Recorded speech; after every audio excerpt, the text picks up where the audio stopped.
Guys, good evening. At ayan, nakikita nyo naman na basa pa ang ating buhok. No, di pa pwede matulog. Kaya nga no, bawal daw matulog kung basa ang buhok. So for today's video guys, meron akong chika. So hindi pa tayo inaantok.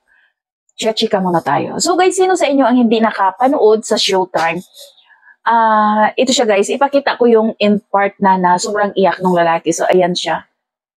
Yan siya guys. Yan. So yan siya guys kasi manood kayo nung episode ni last, yung sa mga nanay no. Ito lang. Kung may karelasyon yung mga anak nyo, huwag kasi tayong makialam. Huwag kasi tayong sumausaw sa kanilang buhay pag-ibig kasi nga if ever man na magkaroon sila, kung sila man ang magkatuluyan, 'di ba? Buhay naman nila 'yun. Yung mga parents sana chill lang. 'Yun bang kapag may problema yung anak, andyan lang sila, gagabay, bigbigay ng advice kasi itong nangyari sa sa lalaki dito sa especially for you na na episode ng Showtime. Grabe, ang laking part nung nanay nung lalaki kasi nga ang butong-buto siya doon sa ex nung guy. Tapos yung present na girlfriend nung guy is ayaw niya. So, doon, syempre, di ba, kapag ikaw naman yung present girlfriend ng lalaki, tapos ang daming sinasabi sa'yo na negative, ang daming mga masasakit na salita na sinasabi sa'yo, syempre, hindi mo maiwasang talagang sasagot ka. Pero sabi naman nung girl, nung sinagot niya yung nanay nung boyfriend niya, is mayroong respeto. Syempre, hindi naman pwedeng lagi ka na lang niyang pinagsasalitaan ng hindi maganda, tapos hindi mo din naman ipagtanggol yung sarili mo, di ba? So, dapat kasi sa mga nanay talaga, hindi sila makialam sa buhay pag-ibig ng mga anak nila. Kasi ayan, tingnan mo yung guy, sobrang iyak niya. Nung nawala yung, yung girlfriend niya, nung hiniwalayan siya, doon niya na-realize na mahal niya yung babae. Kaso nga lang, nung sila pa, is yung nanay niya, is lagi, kumbaga ba, butong-buto doon sa ex. At lagi, ang ex naman, laging pumupunta doon. Ito namang si ex, dapat kapag ex ka na, respeto naman, na may karelasyon na yung ex mo, huwag ka nang punta ng punta doon. Bakit pa? At bakit pa kapag, yun bang parang gusto mong, parang sa akin lang, parang gusto din siraan ng ex, yung relasyon nila. Siguro, di lang natin alam kung ano talaga yung purpose ng ex, no? Mahirap din mag-judge. Pero doon sa nanay naman, dapat sana respetuhin niya rin yung present karelasyon ng anak niya, di ba? Kasi nga, meron ng bago, wala na yun, ex na yun. So, bakit pa kasi manghihimaso? Kaya, grabe kanina yung iyak ng mga audience, kahit sila ni Chang Ami. Doon mo makikita si Chang Ami na talagang nanay siya. Grabe yung pag-comfort niya doon sa lalaki.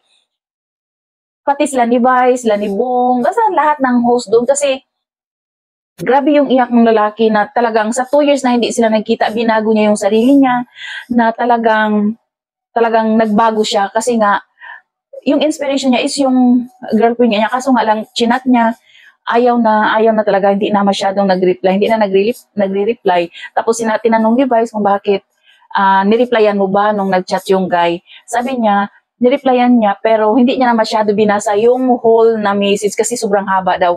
Kasi nga wala na talaga, parang na-trauma na siya, nadala na siya, kaya ayaw na niya talaga. At tinanong siya ni Vice kung, siyempre yung lalaki is mahal na mahal niya hanggang ngayon, mahal na mahal niya yung babae. So tinanong ni Vice yung babae kung ikaw ba, mahal mo pa ba itong lalaki?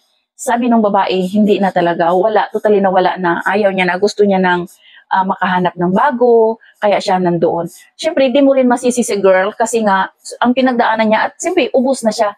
Grabe yung karanasan niya, grabe yung sakit, kasi nga, mahal na mahal niya yung lalaki, pero yun nga, ayaw sa kanya nung nanay, tapos yung lalaki nagsinungaling pa sa kanya, tapos ang dami pang masasakit na salita na sinasabi nung nanay sa kanya.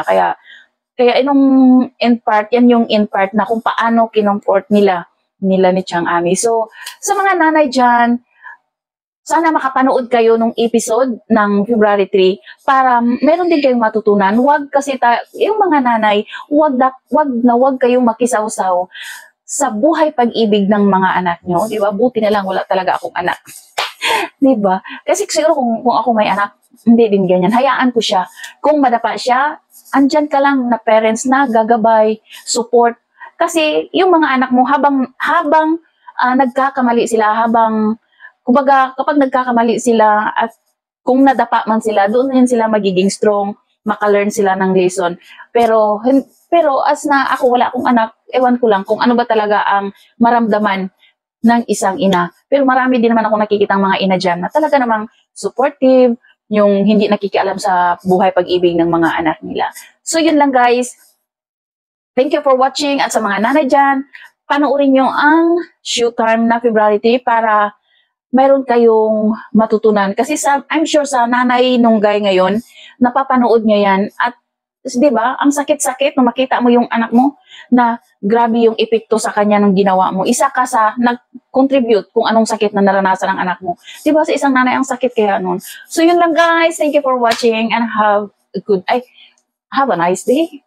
Good night, Good night pala kasi gabi naman na. So, yun lang guys. Bye. Thank you for watching. Bye!